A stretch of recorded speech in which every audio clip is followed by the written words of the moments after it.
All right, hello everybody. Thanks so much for joining me and welcome back to the channel. My name is Michael. I hope you're having a wonderful day so far. Today we're going to be jumping back into Python Crash Course and starting the demos for Chapter 6. Jumping right into Try Yourself 6.1 Person. Use a dictionary to store information about a person you know. Store their first name, last name, age, and city in which they live. You should have keys such as first name, last name, age, and city. Print each piece of information stored in your dictionary. So this one's not too bad. Let's go ahead and create a variable called person.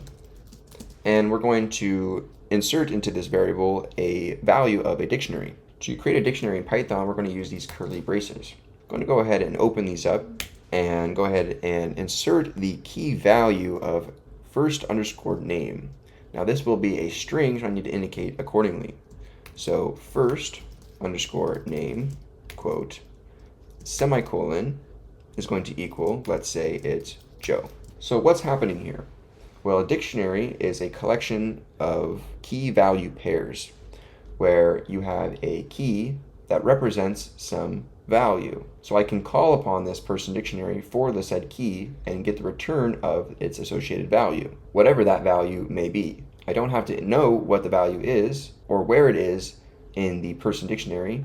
I just have to know which key it's associated with. This is a preference of dictionaries over things like arrays or lists. We can add additional items to the dictionary or key value pairs by separating things with a comma. So let's go ahead and add a last name key value pair. So we're going to do another string. So this will be last underscore name. And we're going to use a colon to designate what its value will be. And this will be mama. So we have first name Joe and last name mama. We're then going to separate this with a comma.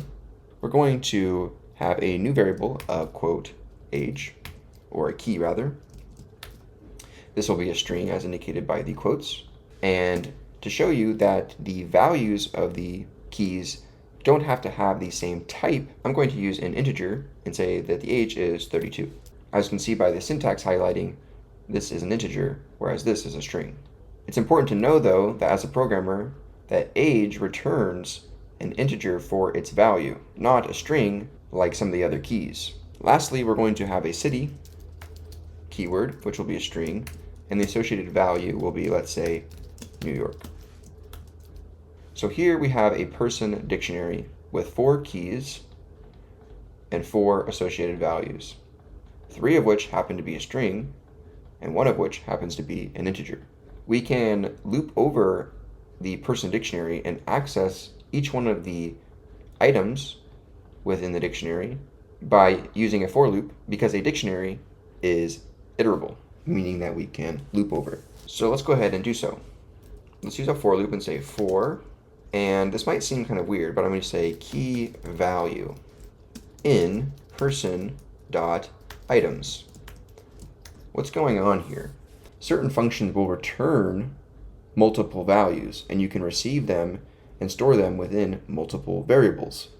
And these will be received in a certain order. So what's going on here is that we are using this items method attached to our person dictionary within this for loop.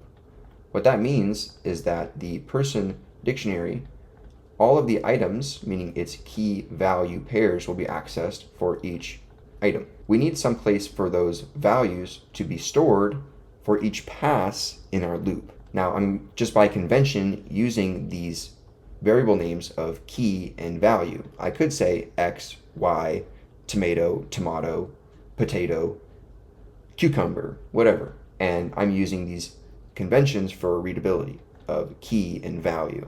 Let's go ahead and call a print function and use a format string so we can actually insert each of these variables dynamically for each pass of the loop. And I'll just kind of mimic the kind of structure of the dictionary within the print.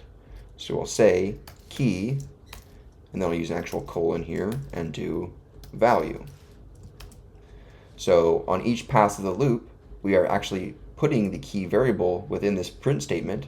So this will have first name colon Joe. On the second pass, it'll have last name colon mama. It'll literally look like this exactly, minus the individual, quotes and stuff. Let's go ahead and print this program and see what happens. And boom, as you can see, the data associated with each key value pairing is unpacked into these variables and then printed dynamically using a format string. We did this by using the .items method onto the person dictionary, which will unpack those key value data points. I would like to mention, if I were to just loop over the person dictionary, Python by default would just access all of the keys. And so you actually wouldn't need a second variable to unpack onto, and it would just access the key. All right, you guys, this was Try It Yourself 6-1 person. Thanks so much for being here, and I'll see you guys in the next one.